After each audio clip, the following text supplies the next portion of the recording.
वो कम उम्र की लड़की पढ़ाई कर रही थी। पढ़ाई पूरी करने के बाद वो अपने परिवार की मदद करना चाहती थी।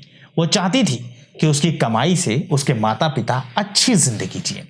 लिहाजा इंटरमीडिएट के बाद वो नर्सिंग की पढ़ाई करती है और उसके बाद यहीं इंडिया में छोटी मोटी नौकरी करने लगती है।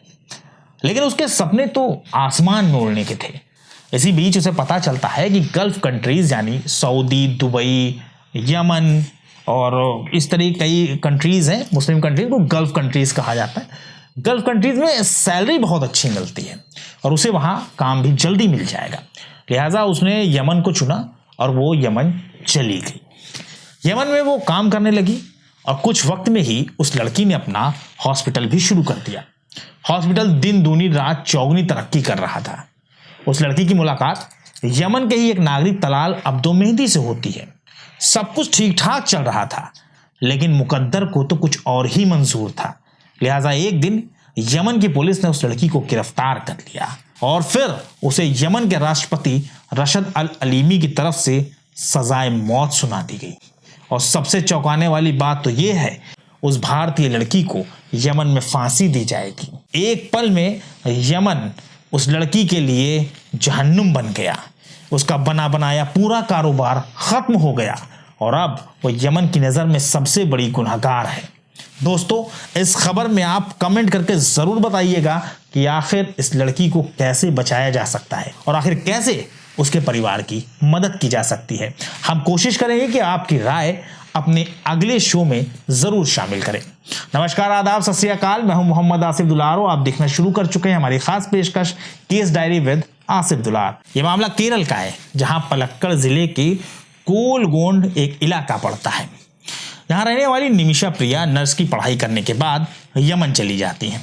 वो यमन की राजधानी सना में रहती थी।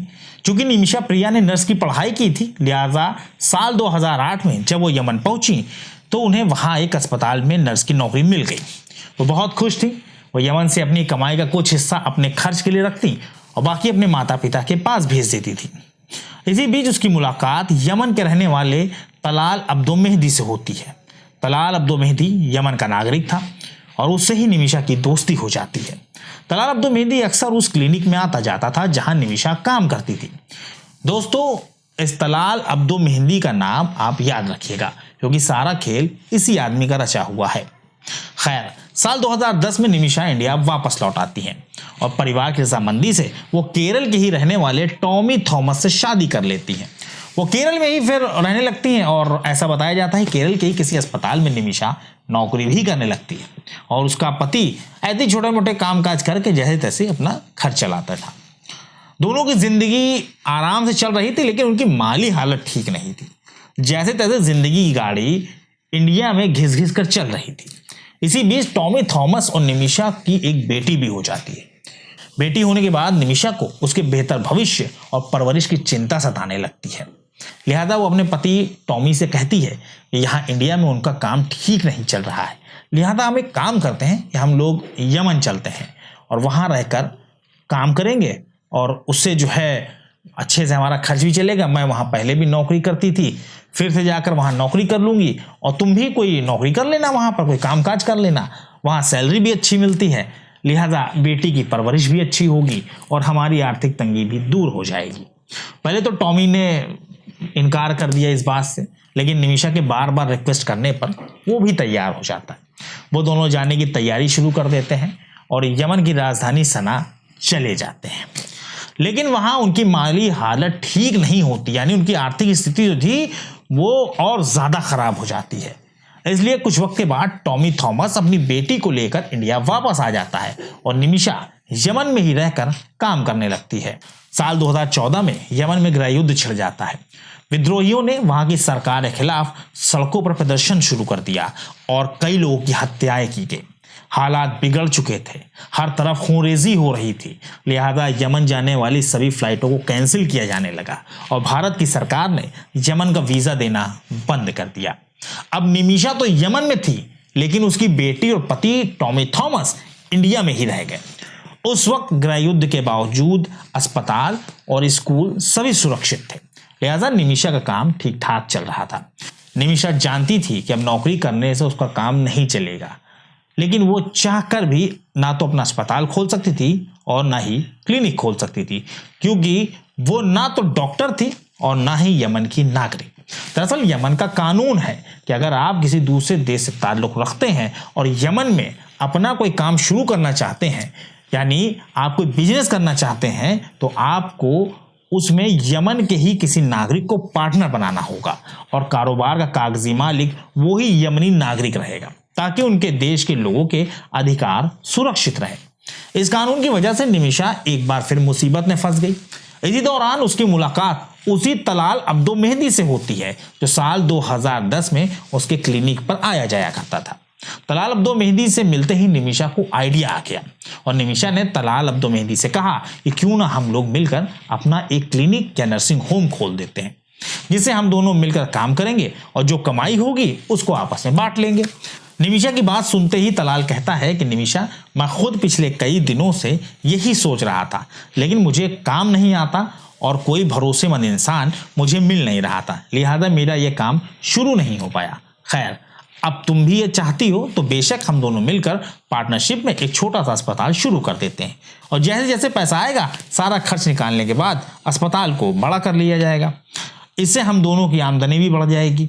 निमिषा के दिल की बात पूरी हो रही थी, लिहाजा वो खुशी से झूम उठी। तलाल अब्दो मेहदी अस्पताल बनाने की शुरुआत करता है।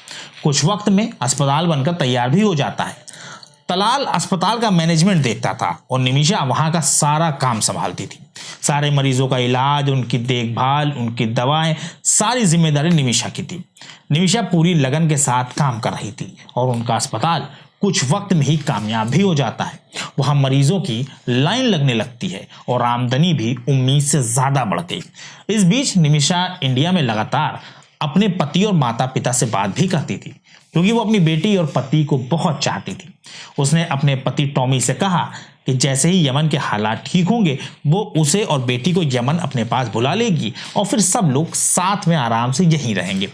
लेकिन इसी बीच तलाल अब्दो मेहदी ने अपना असली रंग दिखाना शुरू कर दिया। तलाल ने अस्पताल से हो रही आमदनी के पैसों पर अपना हक जमाना शुरू कर दिया। चूंकि पैसे का सारा हिसाब किताब तलाल मेहदी के हाथ में ही था और अब उसकी नीयत खराब हो चुकी थी। लिहाजा तलाल ने अस्पताल की कमाई से आ रहे पैसों में हेरा फेरी शुरू कर दी। तलाल की इस हेरा फेरी के बारे में जैसे ही निमिषा को पता चला तो उसने नाराजगी जाहिर करते हुए कहा, देखो तलाल, तुम पैसों का हिसाब किताब साफ रखो, क्योंकि अभी हमारा अस्पताल शुरू हुआ है। तुम्हें इस तरह पैसों में हेरा फेरी नहीं करनी चाहिए, बल्कि हमको शुरुआत में कुछ खर्च निकाल कर बाकी सारा पैसा अस्पताल को बढ़ाने में खर्च करना चाहिए। निमिषा की इस बात से तलाल की सेहत पर कोई असर नहीं पड़ा। उसकी पैसों में घपलेबाजी लगातार जारी रही। वक्त बीत रहा था और धीरे धीरे तलाल की हरकतें भी बढ़ती जा रही थी। लेकिन हद तो तब हो गई जब तलाल ने निमिषा को प्रताड़ित करना शुरू कर दिया। वो निमिषा को परेशान करने में कोई कोर कसर नहीं छोड़ रहा था। फिर एक दिन तंग आकर साल 2016 में निमिषा ने तलाल की शिकायत पुलिस से कर दी, जिसके बाद पुलिस तलाल को पकड़ ले गई और उसे जेल में डाल दिया गया। कुछ वक्त जेल में रहने के बाद तलाल वापस लौटा तो वो और भी ज्यादा खूंखार हो चुका था। वापस लौटते ही उसने सबसे पहले निमिषा का पासपोर्ट और जरूरी कागजात सारे सब कुछ उससे छीन लिए। और इतना ही नहीं, हद तो तब हो गई जब तलाल ने निमिषा और उसके पति की निजी तस्वीरों के साथ छेड़छाड़ करते हुए पति टॉमी की जगह खुद की तस्वीर को फिट करवा दिया और खुद को निमिषा का पति बताने लगा। जी हाँ, तलाल का कहना था कि उसने निमिषा प्रिया से शादी की है। आपको बता दें कि तलाल पहले से ही शादीशुदा था, बावजूद इसके वो निमिषा को अपनी दूसरी पत्नी बताता था। तलाल की इस हरकत ने निमिषा को अंदर तक तोड़ कर रख दिया। तलाल नशे का आदी था। वो रोजाना नशे की हालत में निमिषा को प्रताड़ित करता था, जिसमें निमिषा अंदर ही अंदर घुट रही थी। वो भारत अपने वतन वापस लौटना चाहती थी, लेकिन पासपोर्ट तो तलाल ने पहले ही छीन लिया था, लिहाजा वो चाहकर भी लौट नहीं सकती थी। इस बात से निमिषा बहुत परेशान थी। वक्त धीरे धीरे पहाड़ की तरह गुजर रहा था। साल 2017 आ गया। तलाल की प्रताड़ना बढ़ती जा रही थी। ऐसा बताया जा रहा है कि एक दिन तलाल की तबीयत खराब हो गई। वो दवा लेने के लिए निमिषा के ही पास आया। निमिषा उसका इलाज नहीं करना चाहती थी, लेकिन अगर उसे दवा न देती तो तलाल उसे और ज्यादा प्रताड़ित करता। लिहाजा मजबूरी में निमिषा ने तलाल को चेक किया। तलाल को निमिषा दवा देने चलती है, लेकिन इसी बीच निमिषा सोचती है कि अगर वो किसी तरह तलाल को बेहोश कर दे तो उसे कुछ वक्त मिल जाएगा और फिर तलाल के पास छुपाए हुए अपना पासपोर्ट और सभी ज़रूरी कागजात वो ढूंढ लेगी और फिर अपने वतन इंडिया लौट जाएगी। लिहाजा निमिषा प्रिया ने तलाल को बेहोशी का इंजेक्शन दे दिया। तलाल एक नशीली किस्म का इंसान था, इसलिए उस पर बेहोशी का इंजेक्शन सही काम नहीं कर रहा था। उस इंजेक्शन की डोज कुछ कम थी, इसलिए तलाल पूरी तरह बेहोशी नहीं हुआ। ऐसे में निमिषा सोचने लगी कि अगर तलाल अचानक होश में आ गया तो बहुत बड़ी मुसीबत हो जाएगी। बस इसीलिए निमिषा ने तलाल को एक बार और बेहोशी का इंजेक्शन दे दिया। लेकिन हाय रे निमिषा की फूटी किस्मत, बेहोशी का दूसरा इंजेक्शन ओवरडोज हो गया और कुछ देर में ही तलाल की हालत बिगड़ी और उसने मौके पर ही दम तोड़ दिया। तलाल के मरते ही निमिषा के होश उड़ गए। उसे कुछ समझ ही नहीं आ रहा था कि आखिर वो करे तो क्या करे। इसके बाद निमिषा चुपचाप यमन से निकलने की कोशिश करती है। वो सीधे एयरपोर्ट पहुंचती है, लेकिन तब तक मेहदी के परिवार यानी तलाल के परिवार को ये खबर मिल चुकी थी कि उसकी मौत हो चुकी है। लिहाजा इससे पहले कि निमिषा यमन से निकल पाती, उसे वहां की पुलिस ने गिरफ्तार कर लिया और जेल में डाल दिया। निमिषा पर सना की अदालत में मुकदमा चल रहा था, जिसमें उसे साल 2020 में फांसी की सजा सुना दी गई। इसके बाद सना ने यमन की सुप्रीम कोर्ट में अपील की, लेकिन कोर्ट ने उसकी याचिका खारिज करते हुए फांसी की सजा को बरकरार रखा और अब यमन के राष्ट्रपति रशद अल अलीमी ने प्रिया की मौत की सजा को कथित तौर पर मंजूरी दे दी है। आपको बता दें कि यमन में शरिया कानून लागू है, इसलिए उसे कत्ल के आरोप में फांसी की सजा सुनाई गई। आपको हमारी पेशकश कैसी लगी इसके बारे में कमेंट सेक्शन में ज़रूर बताइएगा। साथ ही दोस्तों ये भी बताइएगा कि अब आखिर निमिषा को कैसे बचाया जा सकता है। इस पूरे मामले में आपको किसकी गलती लगती है, तलाल अब्दो मेहदी की या निमिषा प्रिया की? इन दोनों में किसकी गलती थी, किसने ज़्यादती करी? अगर प्रिया को जो सज़ा मिली है उसे किस तरह कम कराया जा सकता है या कैसे उसको बचाया जा सकता है? अगर इसके लिए आपके पास कोई भी राय, कोई मशवरा है तो कमेंट सेक्शन में ज़रूर बताइएगा। एक बार फिर हम एक सच्ची घटना लेकर बहुत जल्द हम आपके सामने हाजिर होंगे। तब तक के लिए हमारी पूरी टीम को इजाज़त दीजिए और अपना ख्याल रखिए।